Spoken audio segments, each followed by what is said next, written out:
El reino había sido olvidado por los dioses. Donde una vez hubo ciudades resplandecientes, ahora solo quedaban ruinas devoradas por las cenizas. La tierra misma se había vuelto frágil, como si estuviera cansada de soportar la agonía de tantos ciclos. En medio de ese mundo roto, caminaba Erindor, un caballero sin memoria clara de su origen, pero con un propósito marcado en su alma. Debía encender la última hoguera. Esa llama no era un simple fuego, era la chispa que mantenía unida la existencia. Cuando ardía, el sol podía alzarse, la vida aún resistía y las sombras retrocedían. Cuando se apagaba, el mundo se hundía en una oscuridad eterna. Erindor había escuchado los murmullos de ancianos y espectros. Era un destino cruel, pues mantener la hoguera encendida significaba prolongar una maldición sin fin, pero si la dejaba morir, nada quedaría. Esta es la historia de Erindor, el caballero que caminó hacia el fin del mundo. No era un héroe de leyendas ni un elegido de los dioses. Su nombre apenas sobrevivía en sus propios labios, y su memoria era un desierto de sombras. Solo quedaba un propósito ardiendo en el profundo de su pecho: alcanzar el fuego antes de que se extinguiera para siempre. El camino lo llevó primero a las murallas caídas de Halvenor, donde el eco de los sabios aún resonaba en las bibliotecas derruidas. Entre las estanterías rotas, halló pergaminos que hablaban de un fuego más antiguo que las hogueras mismas, la llama primordial, oculta bajo las raíces del mundo. En esos textos, Erindor descubrió la verdad olvidada, la historia del primer hueco que encendió la hoguera. Se contaba que, en una era de oscuridad incipiente, un ser condenado sin rostro ni gloria caminó hasta el quil de la primera llama. Allí aguardaba el señor de las cenizas, Wynn, el señor de la luz solar, que había entregado su cuerpo al fuego para mantenerlo vivo más allá de lo natural. La batalla entre ambos fue un duelo imposible, el hueco, un alma vacía, contra el dios de la luz agonizante.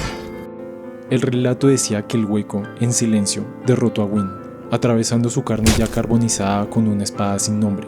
Con ese acto, tuvo que elegir: dejar la llama morir, dando paso a la edad de la oscuridad, o sacrificarse para que ardiera una vez más, eligiendo el sacrificio. Y con ello, el ciclo se selló.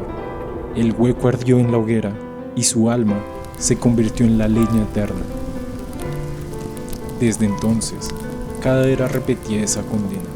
Cada caballero que alcanzaba la hoguera debía enfrentar la misma elección, y cada uno, en un acto de esperanza o desesperación, decidía avivar el fuego, condenando así al mundo a girar en un círculo sin fin. Erindor cerró el pergamino, y sus manos temblaban. El eco de esa historia resonaba demasiado cerca de su propio destino. ¿Cuántas veces se ha contado ya este mismo final?, murmuró para sí. Allí también encontró espectros de eruditos, condenados a repetir sus enseñanzas en un bucle interminable. Algunos lo guiaban, otros intentaban arrancarle la vida para robarle el calor que aún lo mantenía de pie. Más adelante, atravesó los desiertos abrasadores de Darktar, donde caravanas enteras habían sido consumidas por tormentas de cenizas. Allí, bajo el sol negro, luchó contra esqueletos envueltos en hierro oxidado, guardianes de una ciudad que había sido devorada por el fuego siglos atrás. Cada batalla lo desgastaba, no solo en cuerpo, sino en alma. Con cada enemigo derrotado, sentía como una parte de su humanidad se disolvía en polvo. En la ciudad infestada, Erindor descendió hasta lo más profundo, donde los cadáveres de reyes y campesinos por igual emergían de la ciénaga como si el agua misma se negara a dejarlos descansar. Una voz femenina, dulce y cruel, lo llamó desde las brumas. Una bruja olvidada que le ofrecía redención a cambio de dejar la hoguera apagada. «Deja que todo termine», susurraba. «¿Acaso no estás cansado de repetir la tragedia de quienes caminaron antes que tú?». Finalmente llegó a Norlondo, la ciudad de las catedrales. Sus torres ennegrecidas se alzaban como huesos gigantes contra un cielo roto, y en su interior, entre vitrales quebrados y cenizas sagradas, lo guardaba su mayor prueba.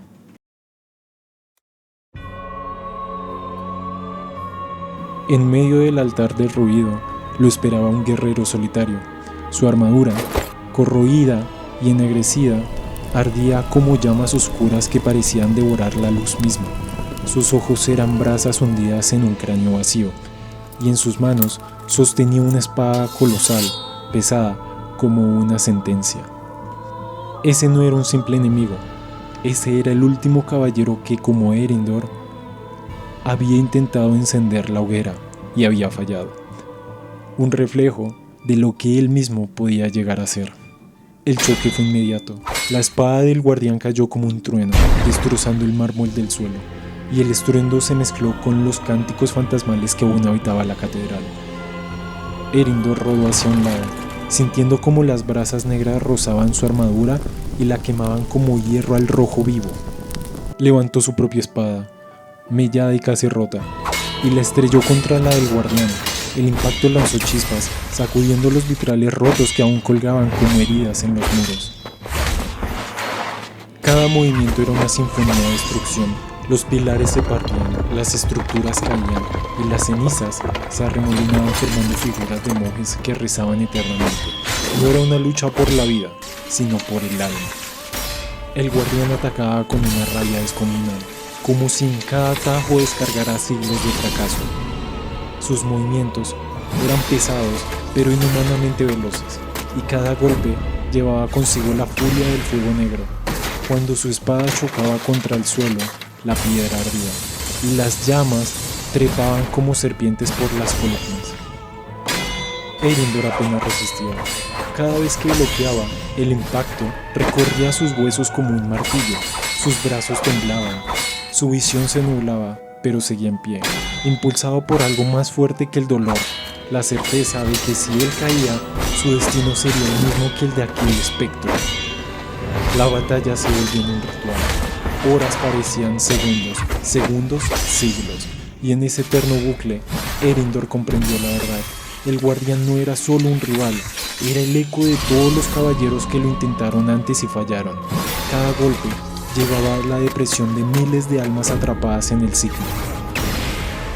Con un rugido, el guardián levantó su espada en un tajo final. Eärendil esquivó por un instante, y el filo destruyó el altar, liberando un torrente de fuego negro que iluminó la catedral con un resplandor de apocalipsis. Fue en ese instante que Eärendil encontró una rendija en la coraza enemiga. Reuniendo cada fragmento de su fuerza, hundió su espada en la abertura de la armadura oscura. El aire explotó con un grito de ceniza. El guardián cayó de rodillas, su fuego temblando como una llama que se extingue. Por un momento, sus ojos de brasa se apagaron, y en ese silencio pareció agradecer la liberación. Luego, su cuerpo se desmoronó en polvo ardiente, arrastrando por el viento que atravesaba los vitrales rotos. Eärendil quedó de pie, tambaleante, cubierto de quemaduras y sangre. La espada casi partía en su mano. No había gloria en su victoria, solo el peso del destino, y frente aguardaba su verdadero juicio, la última hoguera. Tras vencerlo, herido y apenas en pie, Eärendil descendió hasta las profundidades donde ardía débilmente la última hoguera. Un fuego cansado, reducido a brasas, lo esperaba como una herida abierta en el corazón del mundo. Se arrodilló frente a ella, y por un instante, la tentación lo asaltó. Podía dejarla morir, podía aceptar el final, y con ello descansar. Pero en su pecho aún quedaba una chispa, un recuerdo vago de rostros que ya no existían, de ciudades que alguna vez fueron gloriosas, de la risa de un niño que quizás nunca fue real, una humanidad frágil, pero suficiente para tomar la decisión final. Con su propia carne, con su propia alma, alimentó la hoguera. Y el fuego ardió con furia, elevándose hacia el cielo roto. Las ciudades destruidas recibieron un último resplandor. Los muertos hallaron calma en las cenizas, y el sol volvió a surgir en el horizonte. El ciclo continuaba, el mundo sobrevivía. Pero el costo de Eärendil, cuyo nombre se desvanecía como todos los demás que lo intentaron antes, y así la historia se repitió de nuevo, oscura y cruel, pero con un destello de esperanza una vez más.